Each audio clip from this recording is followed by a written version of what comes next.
సరే ఇటు కేటీఆర్ గారు ఫస్ట్ టైమ్ వైసీపీ ఓటమి పైన రియాక్ట్ అయ్యారు. అంటే జగన్ ఓడిపోతారని చెప్పేసి ఊహించలేదు. ఆశ్చర్యం కలిగించింది. అయినా 40% సీట్లు సంపాదించారు. ఓట్లు సంపాదించారు. అది అంత ఈజీ కాదు. ఇందులో షర్మిల పాత్ర అసలు ఏమీ లేదు. కేవలం ఆయన్ని వాడుకున్నారు తప్పితే దాని పాత్ర అయితే ఎటువంటి లేదు అని చెప్పేసారు. ఈవెన్ వాళ్ళ ఓటమి పైన కూడా ఆయన ఆత్మవిమర్శ చేసుకున్నారు సార్. ప్రజలకు కాస్త దూరమైన మాట విషయమే అని చెప్పేసి అంటున్నారు. అంటే ఆయన కామెంట్స్‌ని ఏ విధంగా చూడొచ్చంటారు సార్? అదే అమ్మా స్వచ్ఛమైన కామెంట్స్. ఇప్పుడు ఆయన ఓటమిని గురించి అంత ఇక మేమేదో మమ్మల్ని మోసం చేశారు, మాకేదో మోసం అయింది అనలేదు. హ్మ్. అలాంటిది మాటలు మాట్లాడకుండా, కాంగ్రెస్ వాళ్ళు మాట్లాడే మాటలు మాట్లాడకుండా, నిజాయితీగా మేము ఎక్కడో కనెక్షన్ మిస్ అయ్యాం. కొన్ని విషయాల్లో మేము మా ఆలోచనలో తప్పయింది. సో, నిజాయితీగా ఒప్పుకున్నాడు. సో, ఆటిని కరెక్ట్ చేసుకుంటాం. ఓకే. కరెక్ట్ చేసుకొని ముందుకెళ్తాం ఓకే. అని చెప్పి ఒక నిజాయితీగా అదే కావాలి. ఓడిపోతాం, గెలుస్తాం. రాజకీయాల్లో అధికారం 10 ఏళ్ళు ఉన్న అధికారంలో ఇవాళ పోయిద్ది. మళ్ళీ రేపు వస్తాం. అది హ్మ్. వేరు. అది ఎప్పుడూ ఉంటుంది.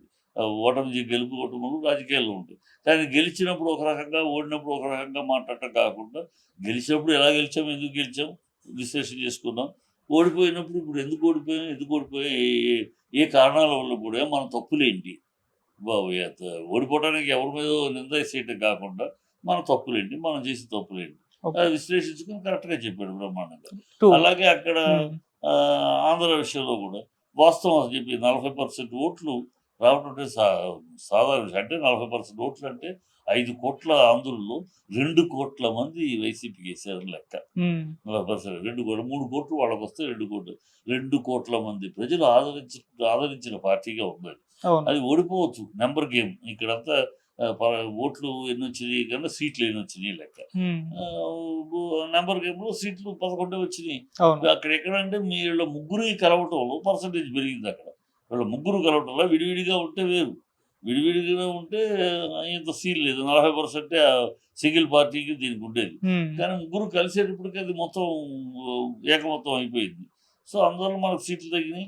ఎక్కడెక్కడ ప 5,000 ఓట్లలోనూ 2,000 ఓట్లు ఓడిపోయిన సీట్లు చాలా ఉన్నాయి. అవును. సో, కనుక అయి అది ఓపెన్‌గా చెప్పాడు. షర్మిలది నిజంగానే ఆయన చెప్పి షర్మిలది ఏమీ లేదు. ఊరినే హైప్ చేసుకుంటది అంతే.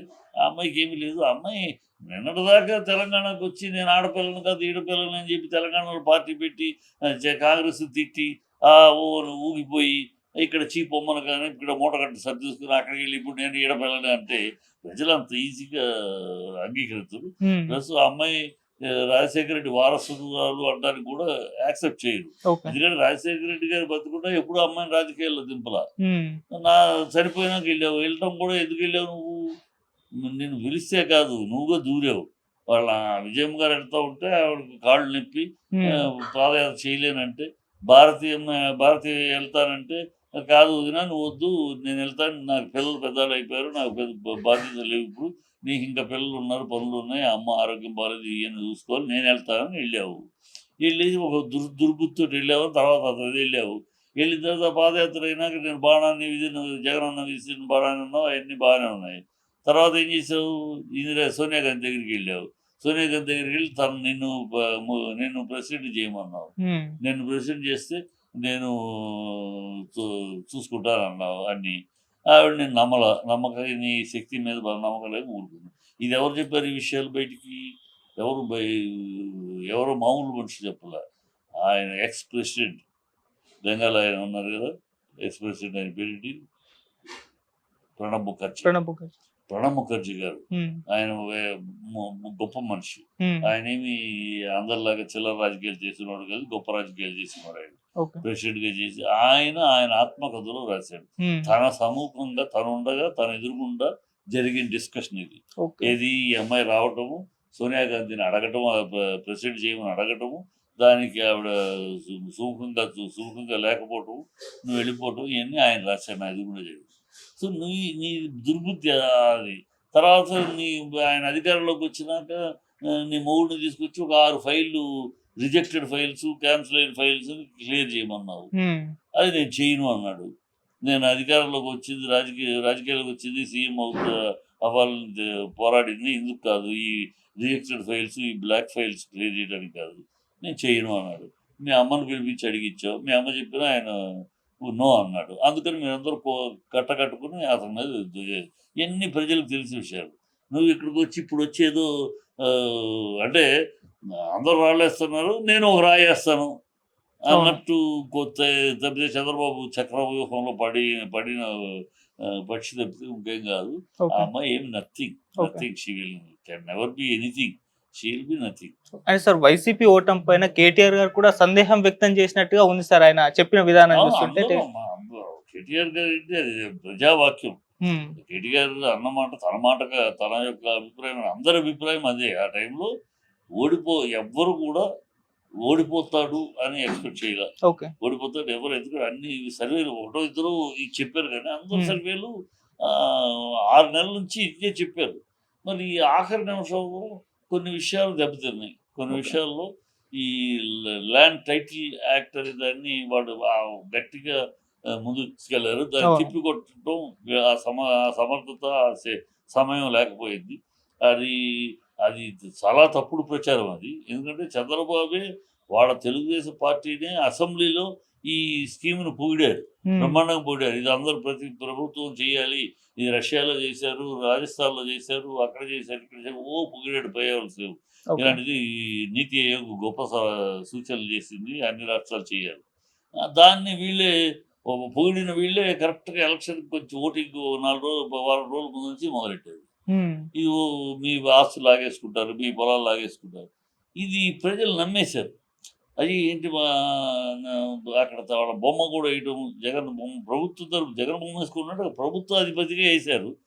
అది వాడుకున్నాడు చంద్రబాబు. ఆయన బొమ్మ ఏంటి, సో మీ లాగేసుకుంటాడు ఆయన. ఇట్లాగూ ప్రాపగడ అప్పటికి 60% సర్వే అయింది, ఎక్కడ ఎవరిది లాక్కోలే.